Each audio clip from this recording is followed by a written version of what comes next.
Hi, and welcome back. The web is an open and well understood technology for disseminating information. Equipped with an Ethernet shield, your Arduino can host a simple web server to which clients can connect and interact with. In the simplest of cases, an Arduino web server will be used to report readings from its sensors to whomever is asking. In this lecture, we'll look at the scenario of using a web server running on the Arduino that reports values from its sensors. We'll do this reporting in two different modes. First, for humans to view using HTML, and second, for machines to read, where the data reported will be formatted as simple, comma-separated values. Before we get started with the demos, let's go through a really quick discussion on running a web server on the Arduino. The Arduino is a remarkable piece of hardware, but it isn't built to be a full-blown web server. It has a simple, tiny processor with very limited memory when compared to built-for-purpose web servers. And this processing power is really optimized for dealing with sensors and input-output components, not with the kind of processing that a web server is required to do. Another limitation is a programming language. The Arduino language is standard C, with added libraries like the Ethernet library we saw in Lecture 33.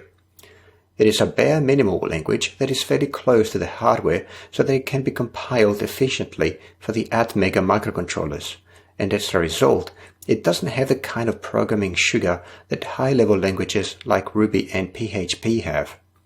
This sugar makes it easy for programmers to build elaborate web applications with relative ease when using, for example, Ruby as opposed to C.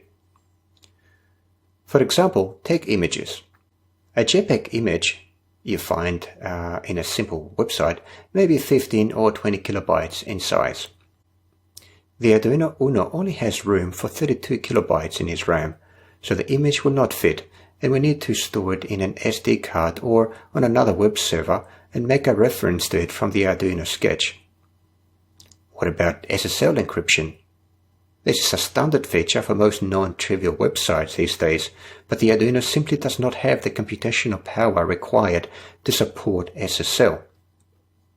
These reasons, in a nutshell, require that any server we host on an Arduino, be it a web server, telnet server, or anything else, has to be minimal.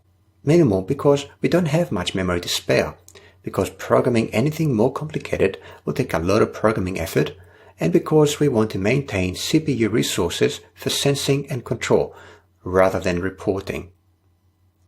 With all that said, it is possible to interface the Arduino with a more capable computer and offload to that computer the more elaborate features we would like to enrich our Arduino-powered website with. Here is a possible architecture for something like this. With this kind of arrangement, you use the Arduino for sensing and control. You also have a very simple web server running on it, like the one we'll see in this lecture. But instead of opening it up to the world, you allow only one single client to connect to it. The green device in the middle of the schematic is a Raspberry Pi, a single board computer that costs around $45. Yep, this is an actual computer which can run Linux, and that means that you can have a full-blown web server on it built with a high-level language. You can build your application on the Raspberry Pi or similar so that clients from the internet will connect to it and use it as a proxy for your Arduino. This architecture makes it possible and easy to have an Arduino-powered website with SSL, graphics, CSS, and all the bells and whistles to which we are all accustomed. Showing you exactly how to do this is a topic for another lecture though. Just wanted to let you know that it is possible to do. With these points in mind, let's go ahead and have a look at an Arduino bare minimal web server.